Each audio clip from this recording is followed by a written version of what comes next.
links in to the policy decisions that we make, but also thinking about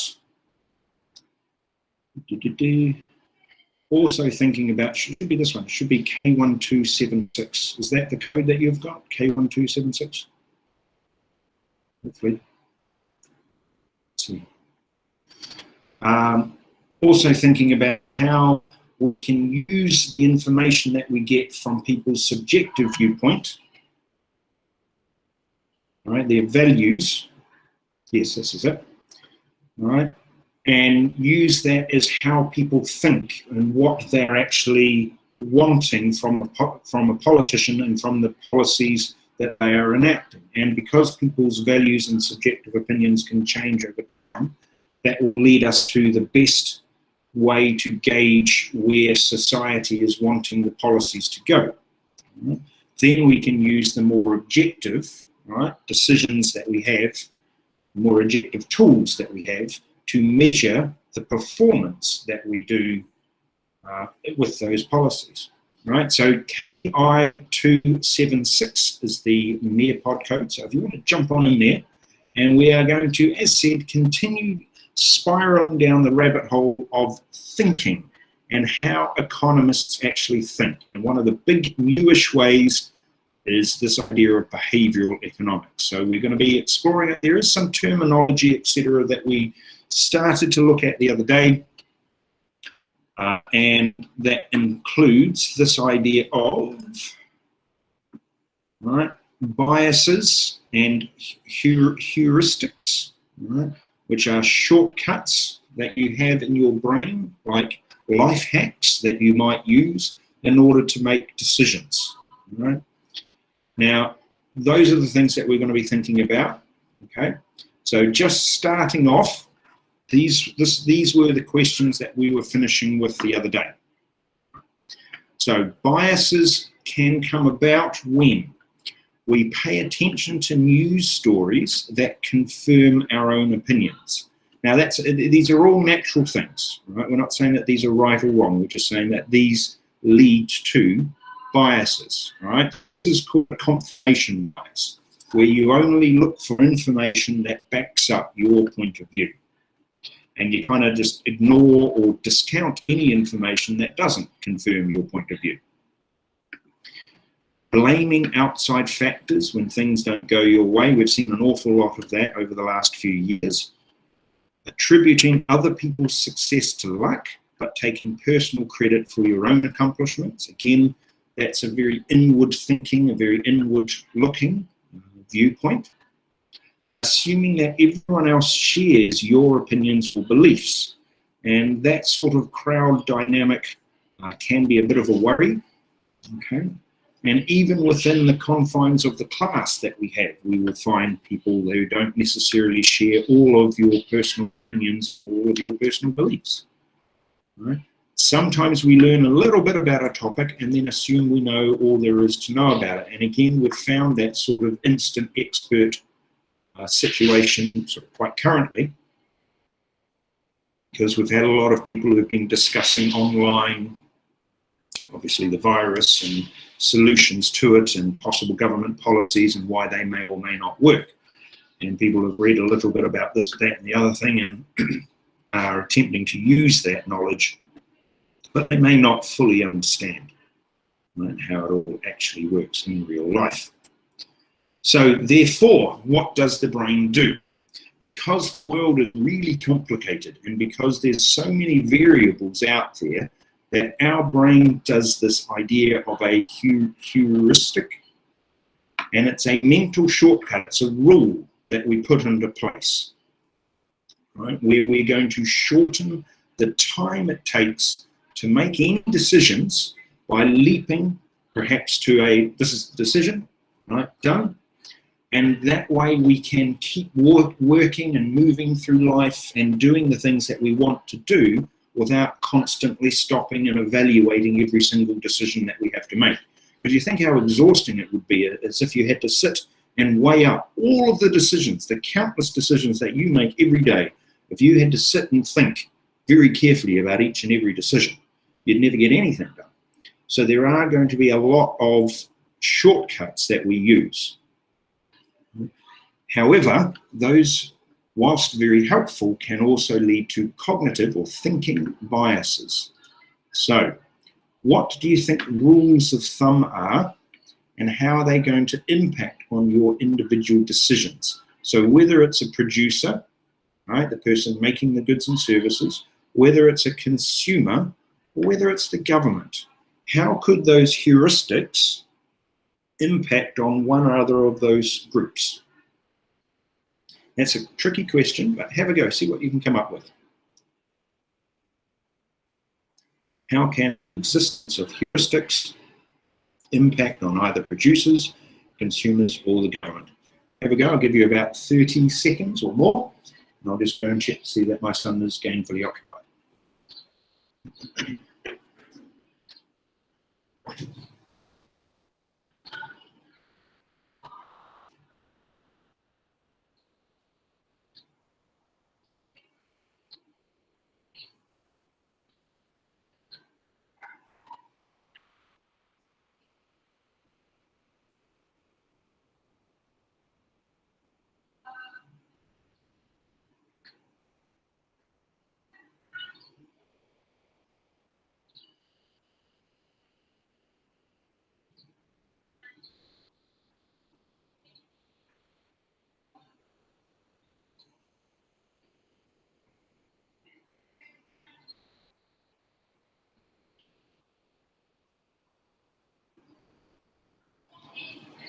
Right.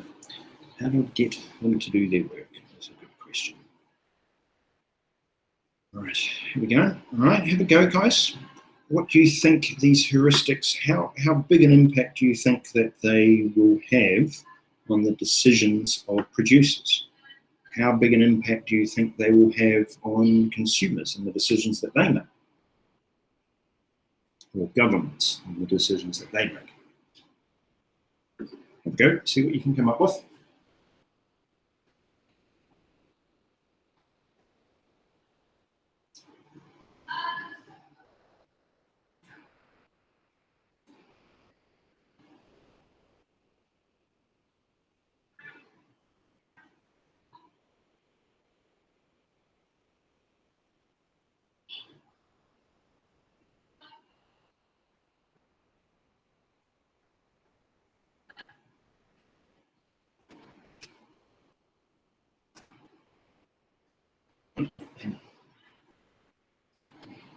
Here we go. Something going on.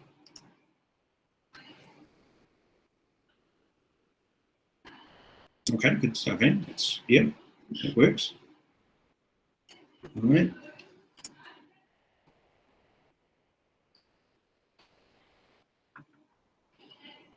Yeah, that's right, Adam. But how does that impact potentially on a producer? How would that impact potentially on a consumer or the government? Yes, good, Yongwai.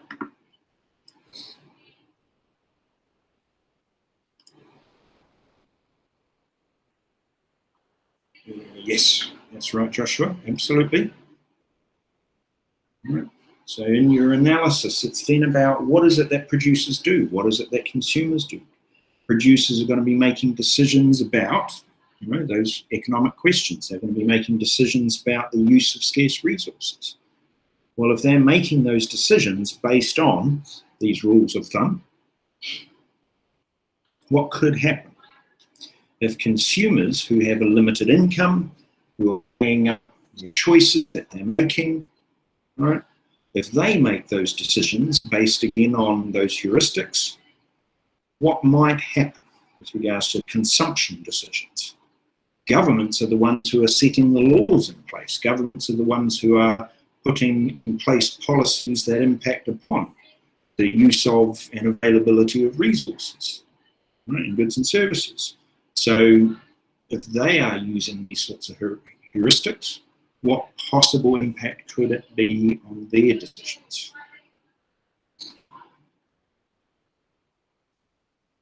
Okay, yes, work now.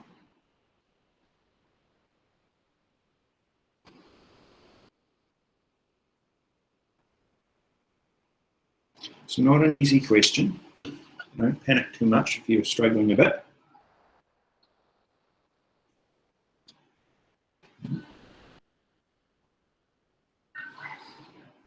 Give you a bit more time to have a go.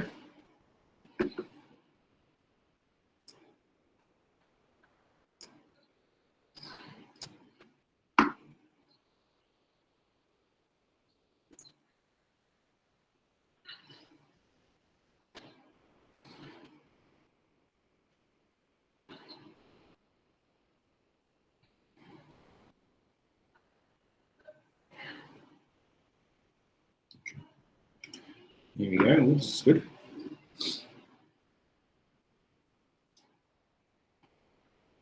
Yes, it does manage. Allow the government to see the people as one unit and make informed decisions, yes, but could allow biases to creep in when making policies because they're assuming everybody is the same. Right? Therefore, the policies may not have the impact that they want it to, or there may be unintended consequences with the policies that they put in place. Producers, well, seems to be satisfied, not always the case. Yeah, and again, it's that idea that they're using these scarce resources. So therefore, there's issues with whether the decisions that they make are the most efficient ones, or whether it's just they're making that decision because that's what the shortcut tells them to do. Consumers, yes, they're able to prioritize and rank tasks. Yes, absolutely, based on what they feel is right. But is that the best decision for them? Right? Is that the decision that makes them healthy and happy? And right? Is that the decision that is going to give them long-term success? Those sorts of ideas. But very good. Well done.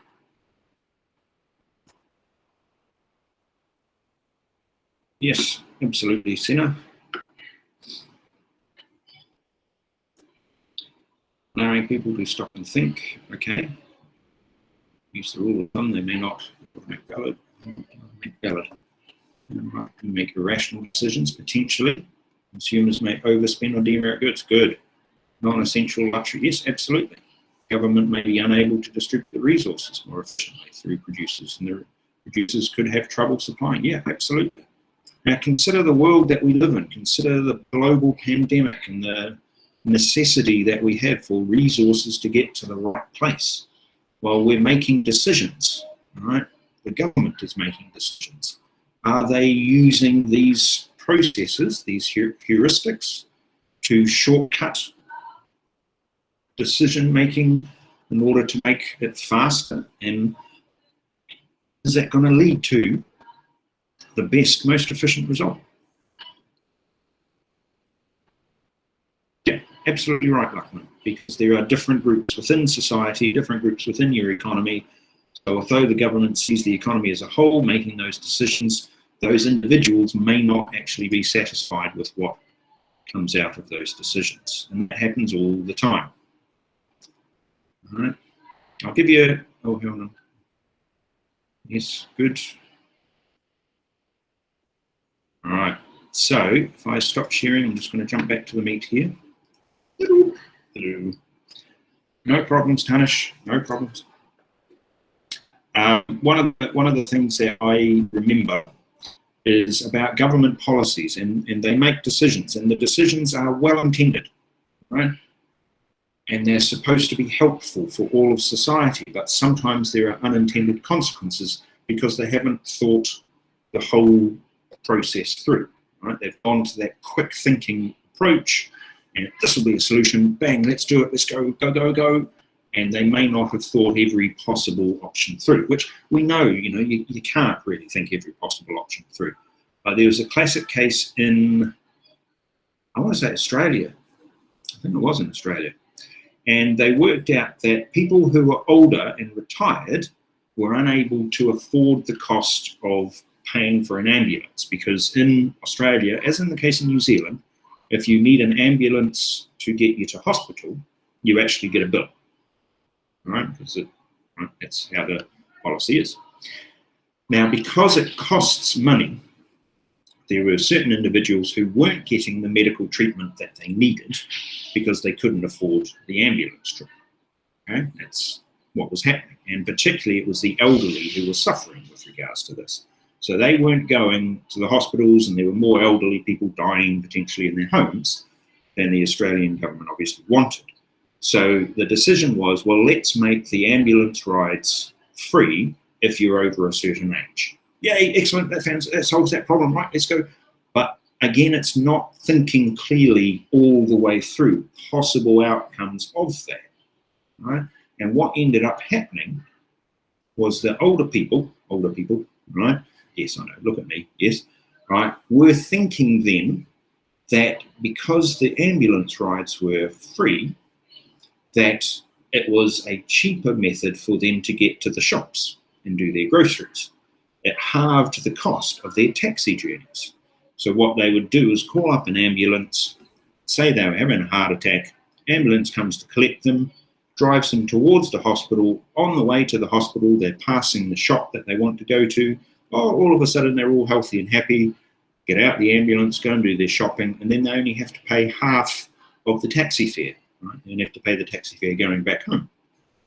And apparently this was happening so often that the Australian government worked out that it was costing them a ridiculously large amount of money, and it was ineffective, right, this particular policy, because of that unintended consequence. It wasn't having the difference that they were thinking, because they didn't think the behaviour, they didn't take the behaviour of the people into account. So they ended up cancelling that entire program because it didn't work, right? And that sort of thing happens quite a lot.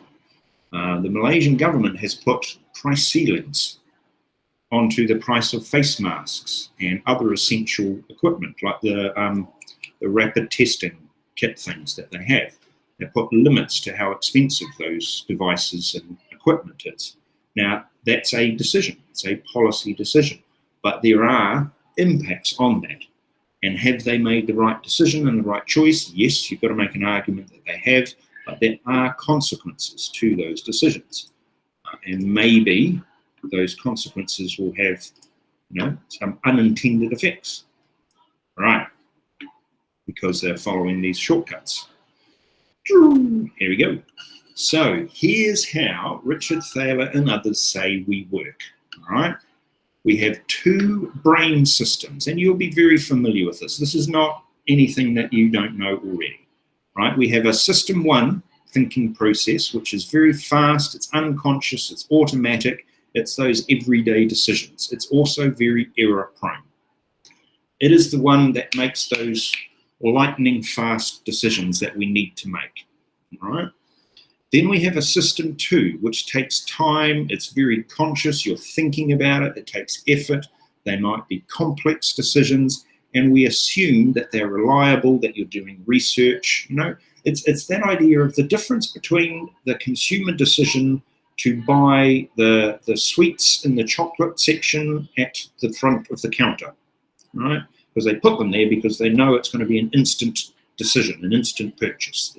There's the chocolate bar. They're all in attractive packaging. You've got to wait in a queue. You see them, you're hungry, and so you buy the chocolate bar. Yeah, it is a very fast, unconscious, automatic decision to make.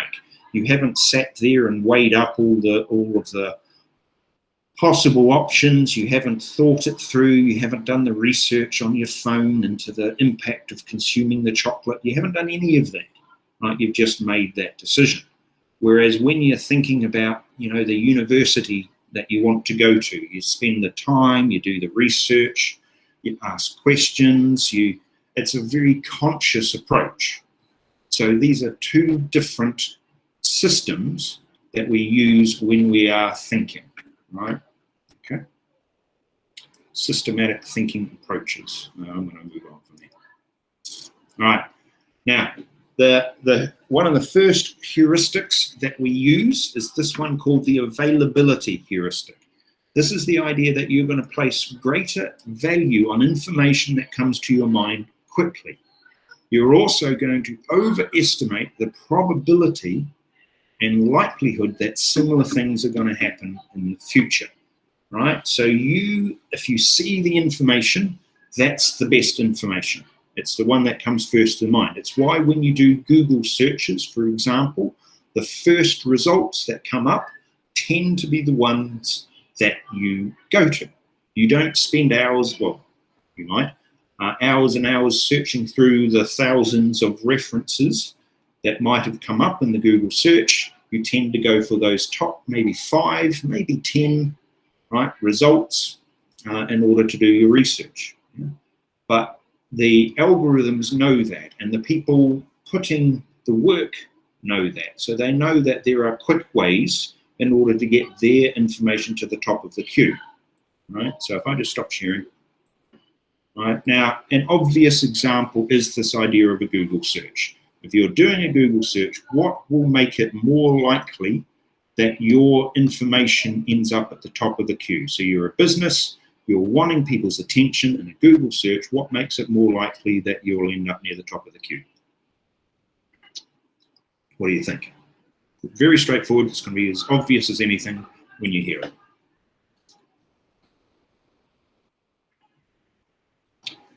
What do you think? What makes it more likely to go to the top of the Google search queue? What do you think it is?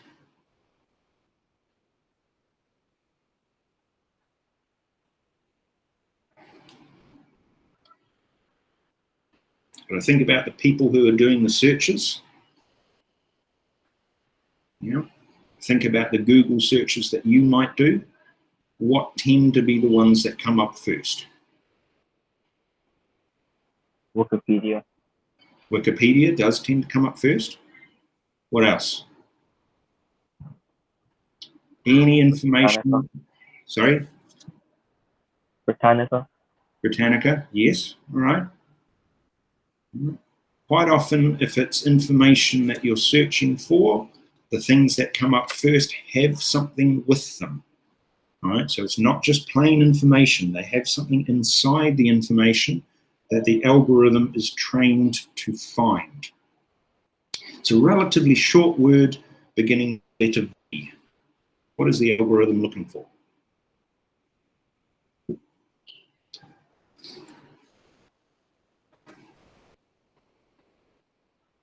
Yes? Sorry, the letter V I was going for. V for vegetables. But yes, there could be bias. Valuable, a little shorter than that. The algorithm doesn't know if information is valuable, but it does something. Doesn't even know if it's viable. What does the algorithm see?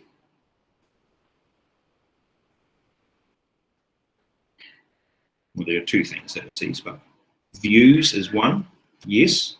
So therefore, because more people have seen that, that pushes it further up the queue, but something else as well that begins with the letter V.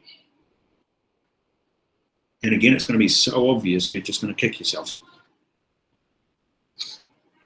Visuals, yes, but what type of visuals? Well done. What type of visual in particular? Still staying with the letter V. Yes. Video, yes. Absolutely, Zafan, well done. Yeah. Google owns YouTube. Yeah. So if you've got a YouTube channel and you've got a whole bunch of videos in it about certain topics, then they will be closer to the top of the queue than information that doesn't have a visual based on video, right? Because people search and they look for videos more than they look for the text. So it hits higher up the chain. So if you know that, then your business is much more likely to get hits off of the searches if you put the more visuals and the more videos that you put into the information. Right? It's right, creating shortcuts.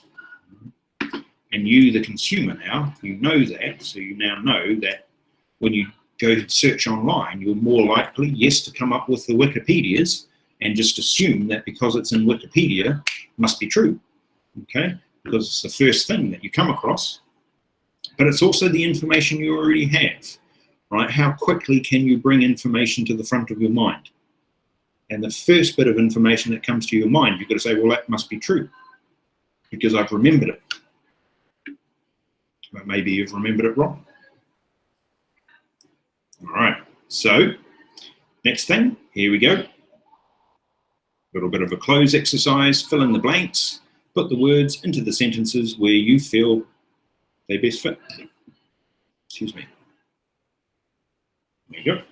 You have about 30 odd seconds.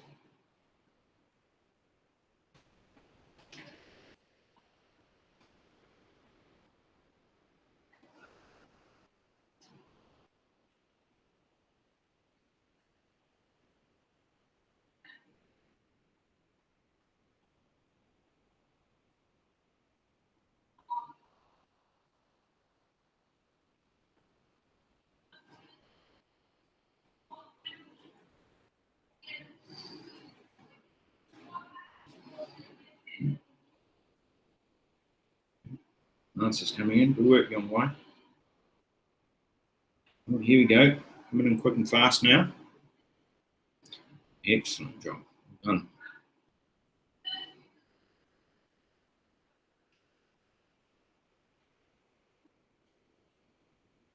I think the problem is because now the internet is just absolutely clogged with video-based information, that the algorithm has to work even harder to actually find the relevant information.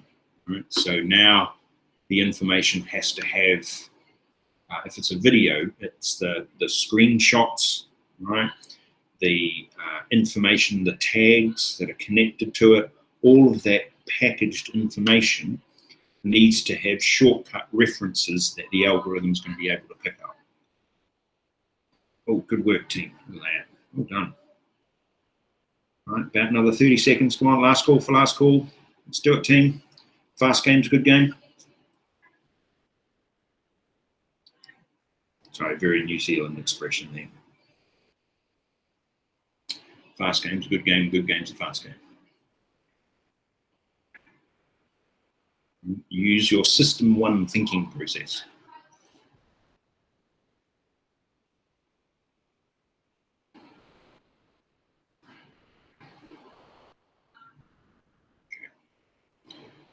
Right, so what we were looking for there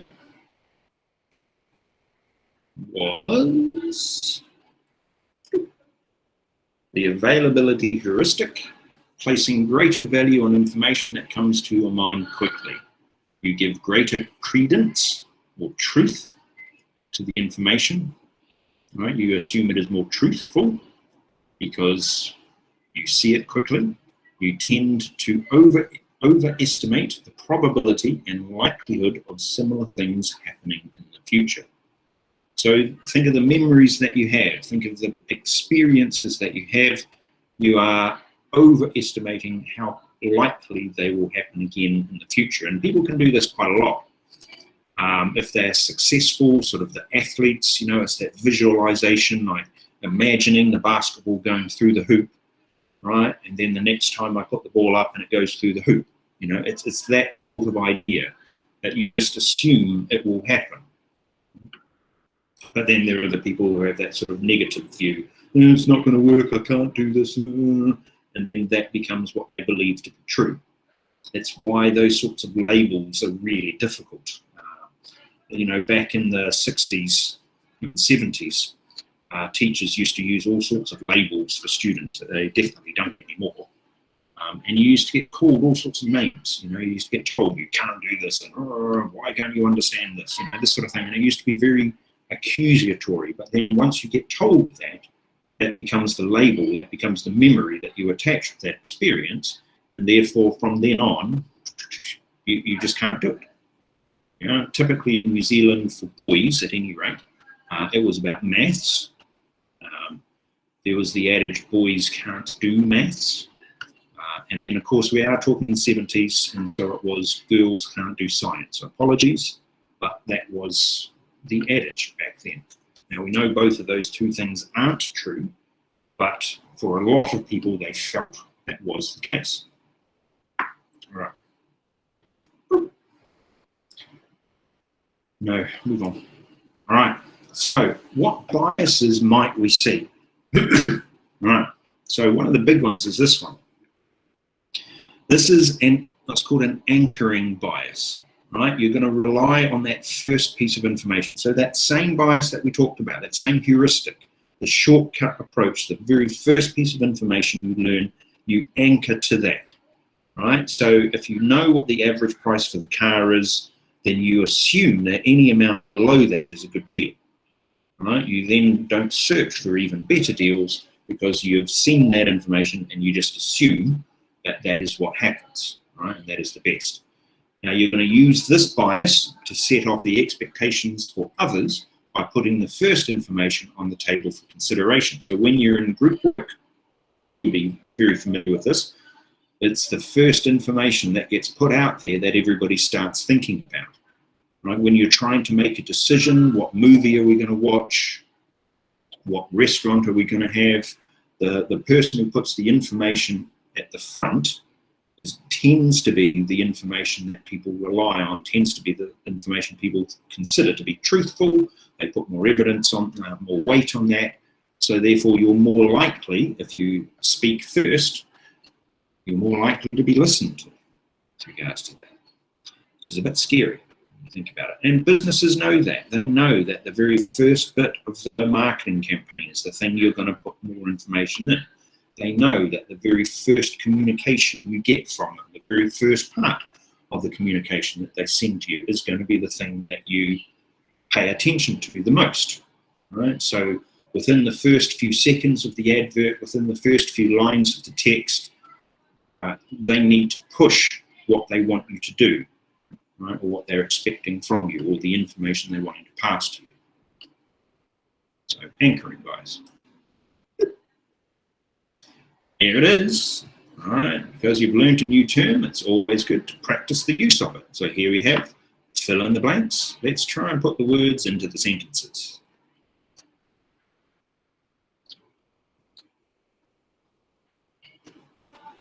The odd sentence. There you go.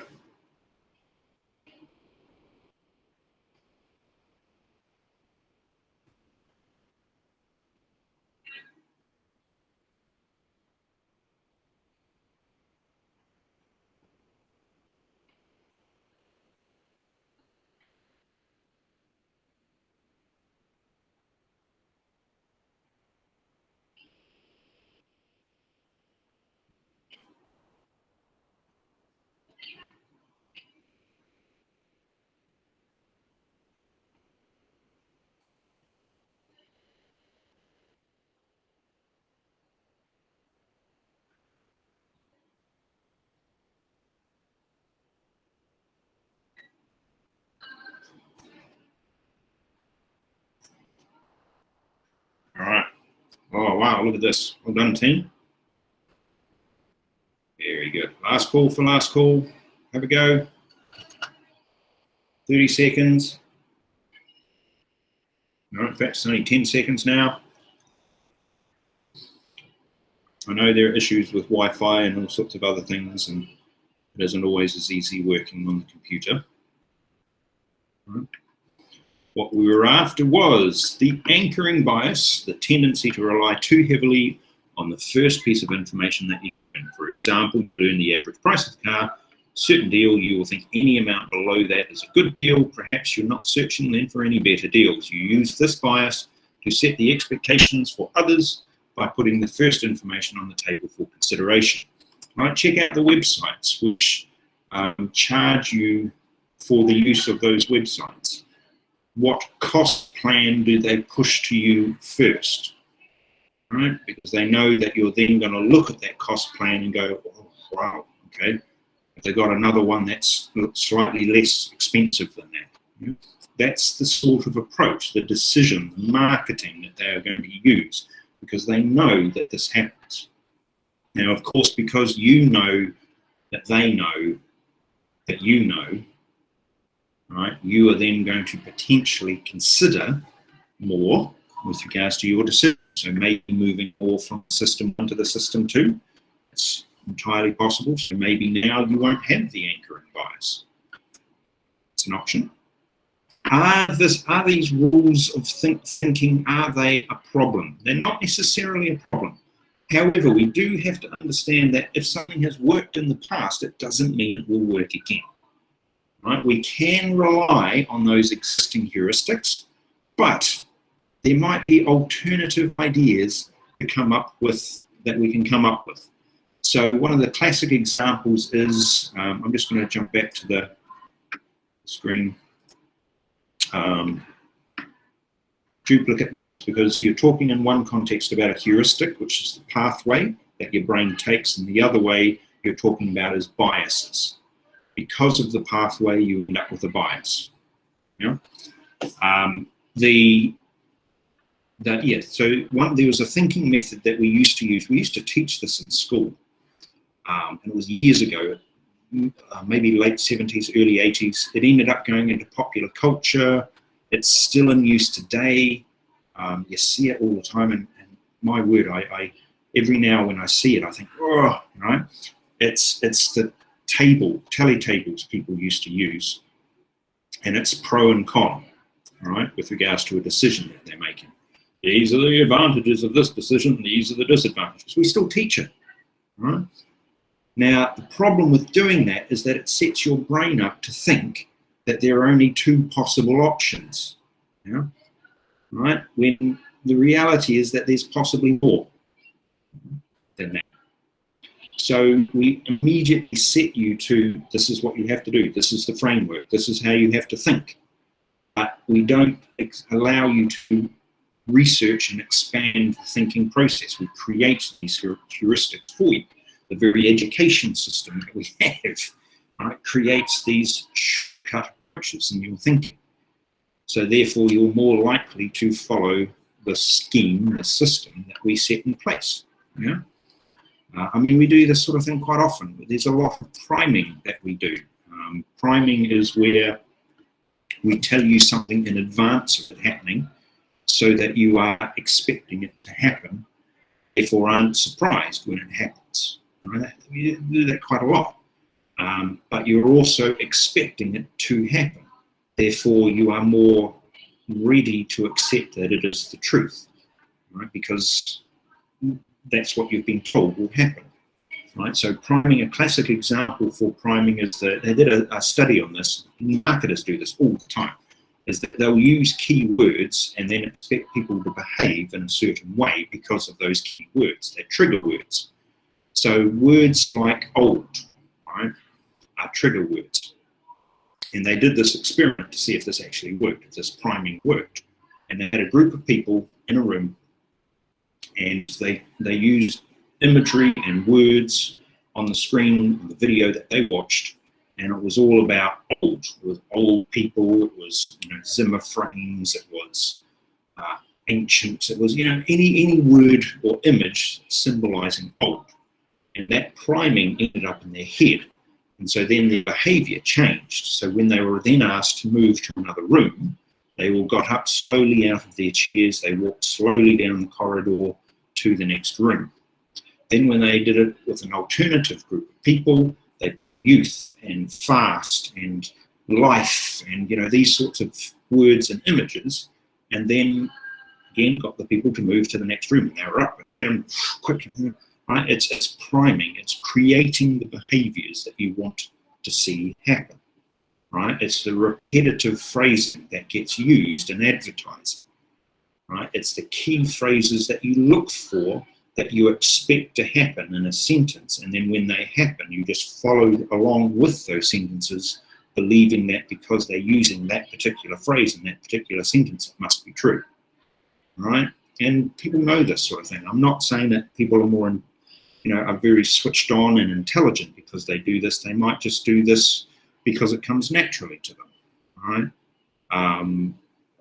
Politicians do this sort of stuff all the time. Previous president of the United States used to prime people all the time. He used to tell people he used these magic phrases all the time, and people would then believe what he was saying because he was using basically magic phrases, right? And you'd see them, right? Other people say, I have heard, right, creating an illusion of an outside expert when there isn't one. Right? It's all coming from the top of his head. Yeah? That sort of idea, it's priming them for the information that they're about to receive. In any case, let's move on. And we do that sort of thing in school all the time as well. Right? It becomes a problem if you believe that there's nothing else, there's no alternative. Right? So is this approach or that approach the best answer, right? Do we want the government to raise or lower the price level for this? Well, is there another option? We haven't given you an option, so you believe that there's only two options. Okay, why might consumers relying on rules of thumb be a disadvantage in their decision making? All right. Okay. New term, here it is, bounded rationality. We are assuming, as we saw, that people behave rationally. Now, the problem with that is we know people don't always behave rationally. But what we understand is that people will use these rules of thought, right, in order to make their world make sense. They're going to use these rules of thought in order to ensure they are happy, right? Even if that's the wrong decision, right? Let's jump back to the window. Right, now this is a real TOKS thing, and I apologize, right? But if you've ever watched American television, if you've watched those shows on the Discovery Channel where everything is aliens, right? Or it's always Shark Week, you know, you see this sort of thinking, right? You've got this rule of thought which says this is something I don't understand, therefore it must be aliens. Yeah, that it's that leap, it's that mental process that happens. It also makes it much easier for people to sell you misinformation, because there are these processes. You wear a lab coat, you have glasses, you're immediately an expert, right? You're not, okay? And there are so many examples of this idea that float out there, and it's quite frightening, right, for a lot of people. I mean, there's a flat Earth conference.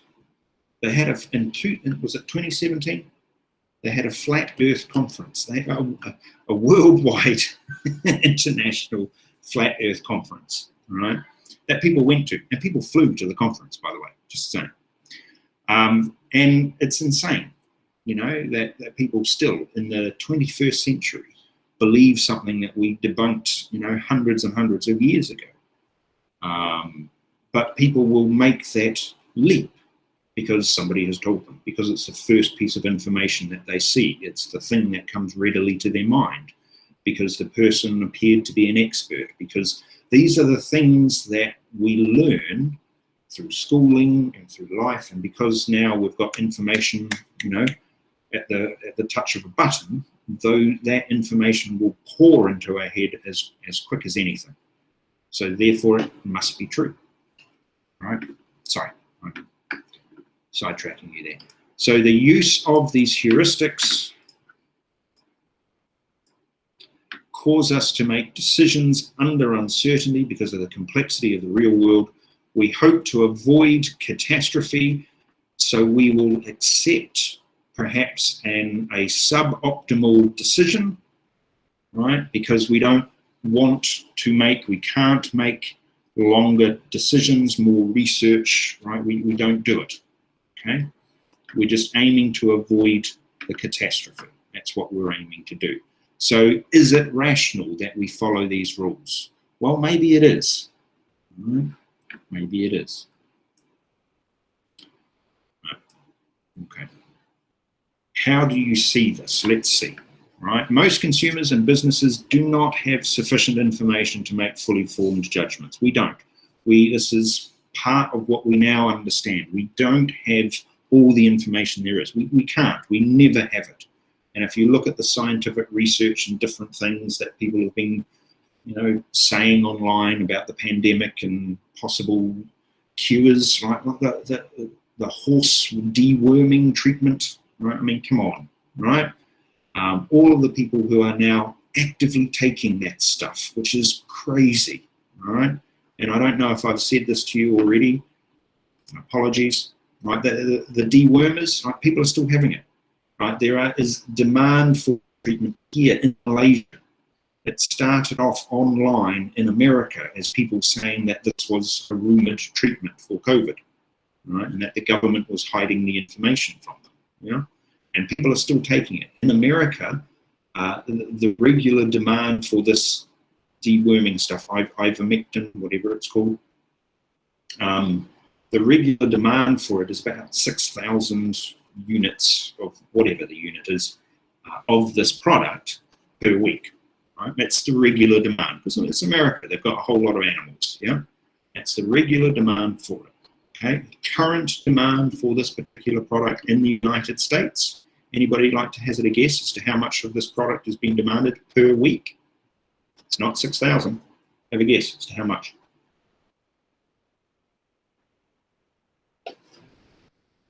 Any guesses? Give me a number. 10,000, a little bit higher than 10,000.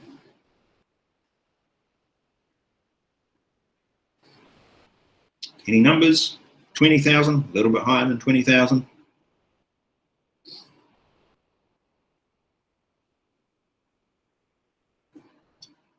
$50,000, a little bit higher than 50,000. Okay, 27,000, yeah. 200,000, bit less than that, bit less than 1 million. Yeah, this is what I'm saying. There is about 86 or 87,000 units per week in the United States. Now, the United States has only got 300 million odd people living in it, right? So per week, they're demanding 87,000 units of this product. This is why the CDC in America, the Center for Disease Control, and doctors and pretty much everybody is going out there saying, do not use this product. People are dying from it, right? It's just that even if it was, let's imagine it was a possible cure. Maybe there was something to it. The amount these people are consuming of this product is just off the scale, right? And one of my year 11s used the phrase desperate times and desperate measures. And yeah, you can make that as an argument too. But it makes about as much sense as the CDC telling people not to drink bleach, because again, the previous president of the United States actually in a press conference suggested loudly that maybe the drinking of bleach would cure you or kill off the COVID. And no, it doesn't. It kills off the person consuming the bleach.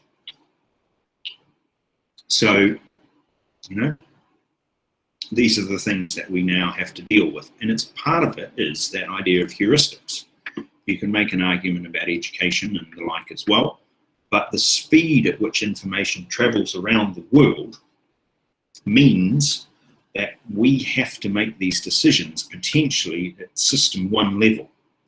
There are a bewildering range of cleaning products. Do you know what they are? Do you know how they work? Do you know if they're environmentally friendly? Do you know if they're toxic to animals? Do you know if they, people don't understand pension schemes. They don't understand insurance, life insurance, health insurance. They don't understand all the inner workings of those. They have to make decisions, so they're using these shortcuts in order to make them satisfied with the possible outcome that they're going to get. It may not be the best one. They're going to use the heuristics if they're facing lots of choices, right? Search costs. How long does it take you to find the information that you need? You will be aware of this. You guys have been researching and will be researching possible topics for EEs, possible subjects for EEs. You're probably going to be surprised as to how long, I would guess, you'll be surprised at how long that takes you and how much information you actually have to search through in order to find the one topic that you're actually going to end up doing or interested in. Right? So we use rules of thumb, we use shortcuts, we use approximations, we consider expert advice and expert opinions. We look at the opinions and information that we have, right? That availability idea. First thing that comes up has to be the truth, right? Even if it really is wrong. So, are we rational? Yes, within boundaries. There is our boundaries. We get our actual cognitive limitations that we have. So what we're born with, our inherent mental ability, the education that we've received, the imperfect information that we have in the world, the time constraints, okay, all of that leads to us making suboptimal decisions. Right? We're not taking the time, we're using the heuristics, all of those sorts of things. Time constraints, you are aware of this. You've seen it, you see it online all the time. All of the people who say, buy now, don't wait, call this number, push the buy button. What is Amazon? One click buy, yeah? Time constraints. The websites that say 5 other customers have bought this product already. The websites that say we've sold 5 of these already. The websites that say 20 other people are looking at this deal. The websites that say only 2 of these left in stock. Right? They're all adding to that time pressure, which adds to the level of imperfect information that you have and forces you potentially to make a cognitive leap, a decision that is rational based on all of this. Right? Rational within boundaries, bounded rationality. It causes you to make a decision that you are happy with, but might end up not necessarily being the best option. That's what this idea means. So, very quickly, can we use anger to help people make decisions? Oh, here we go. Let's jump back to the meat. This is we'll do this as the last thing because you've learned a whole bunch now. Right? What does it mean, an angry nudge? So how could I get you to do something by making you angry?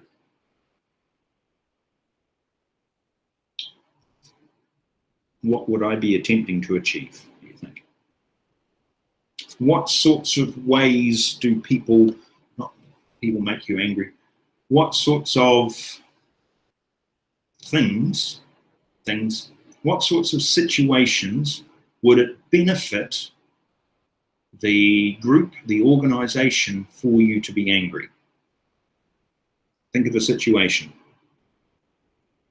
And then consider the marketing, etc., that goes with that.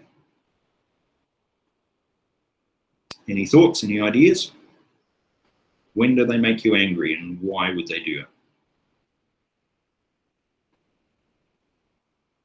So I've got a background in marketing as well, so I know these sorts of tricks too. Personal attacks, then ask you to buy a product that addresses that. Yep, okay. Yes. Yes, they can. You'd see that likely in, the adverts that they go to your fears. Yeah. They play on your fear. They play on, you're going to go to the beach and not feel comfortable. They play on deodorants. They play on your fear that you're going to smell, right, and not be attractive to women. Right, that's the men's boys deodorant. Right, they play on those sorts of fears. They play on parent fears a lot. Think about all the adverts about educational programs and educational toys. Think about the fear of parents. Well, if I don't get this toy for my child, they're not going to be successful at school. That's playing on your fear that, yes, you can make then an argument about that, encouraging you to buy a certain topic. But what about the anger in and of itself? What sorts of things might then encourage you to actually be angry and then make a decision, and that decision actually is what they want you to do? Or tricky. I may not be phrasing that in the best way to help you understand. Competitions where they want you to get excited. Yes, but I'm still thinking anger. You are right. Yes, they do that. Sorry? Would envy kind of be mixed in with anger? Because one example I guess to come into my mind will be, so if they're trying to play off anger, right? They're trying to get you to make an impulsive decision.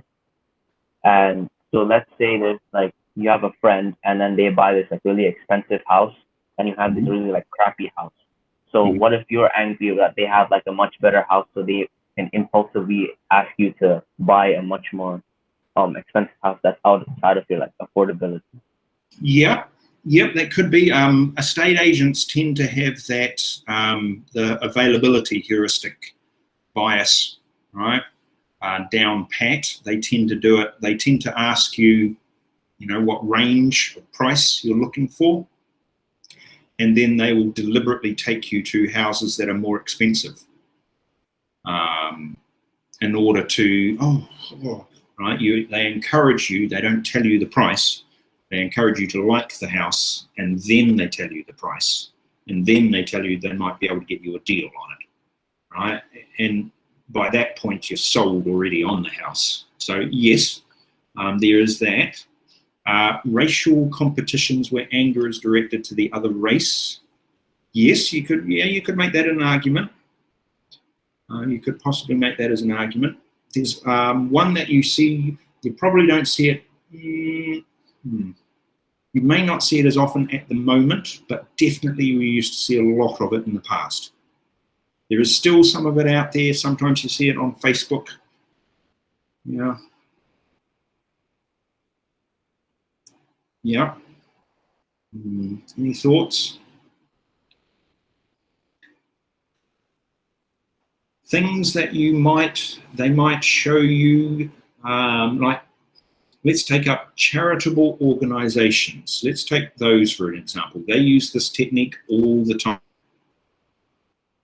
How might a charitable organization want you to be angry, and why?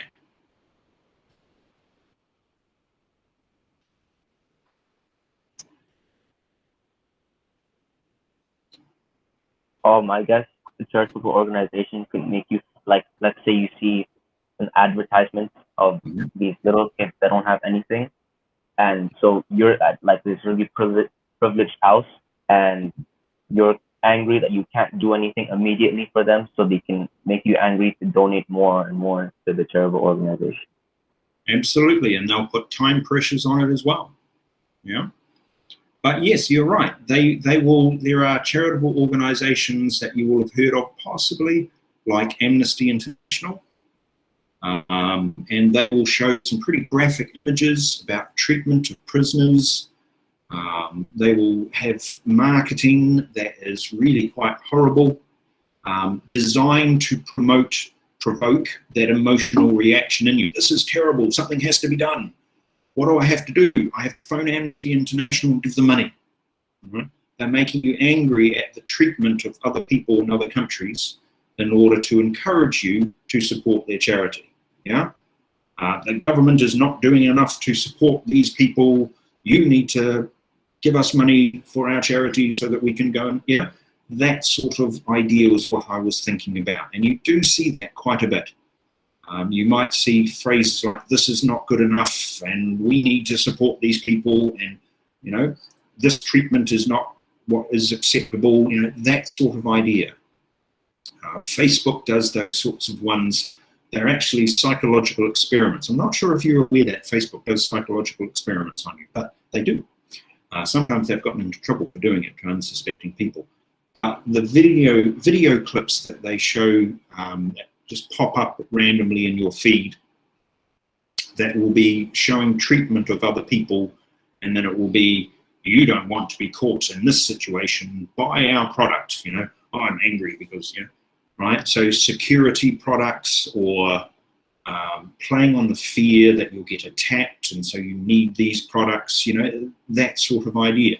And again, when you consider the politicians playing on fear, making people angry, making them then follow that logic that I am going to provide you with the solution to this. Here is the very simple one-step solution. First thing that comes into your mind, I'm going to apply it. I'm going to prime it to you. I'm going to give you a 3-word answer, right? Because we remember things in 3s, right? Just do it. Yeah. I'm loving it. Yeah. Or the Trump version, lock her up. Yeah. Build the wall. Keep America great. Yeah. Make America great again, as forwards. But that sort of idea. Yeah.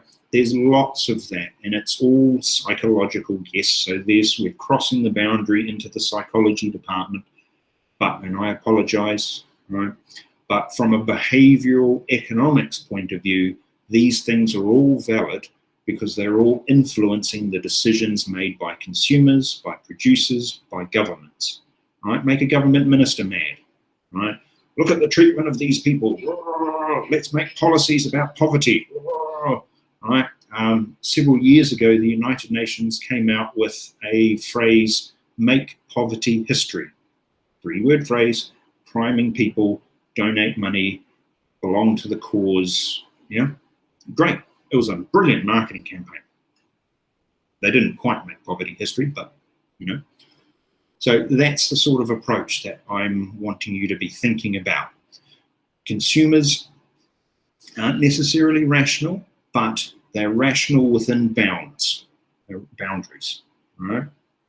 They're rational in the sense that they have a world that's complex, they have a world where there's imperfect information, and they have limited cognitive abilities themselves, and they are following biases and they're following mental shortcuts in order to make decisions. They may be thinking slow as opposed to thinking fast. Right, ladies and gentlemen, that's an awful lot for us to cover today, and a whole lot of head scratching potential there with it. Oops, didn't work. Let's try it again. Yeah.